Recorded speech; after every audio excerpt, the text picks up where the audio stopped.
Finally, hindi mo na kailangang pumunta ng Korea para makatikim nito. Buti na lang nakita ko to sa TikTok. Ito yung parang milk classic nila. Dalawang flavor, may milk and then yung cheese. Ito yung cheese. So sa isang pack, meron siyang 12 pieces na ganito. And nasa less than 100 pesos lang siya.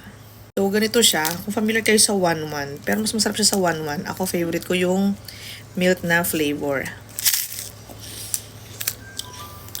Ako, ito yung personal favorite ko, si milk.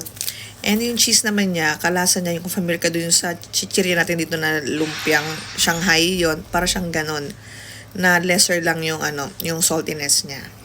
So, sa mga naghahanap din ng ganito, yan, available siya dito sa TikTok. Nasa less than 100 lang siya. 12 pieces na. So, yun lang. Like ko na lang dyan sa yellow basket.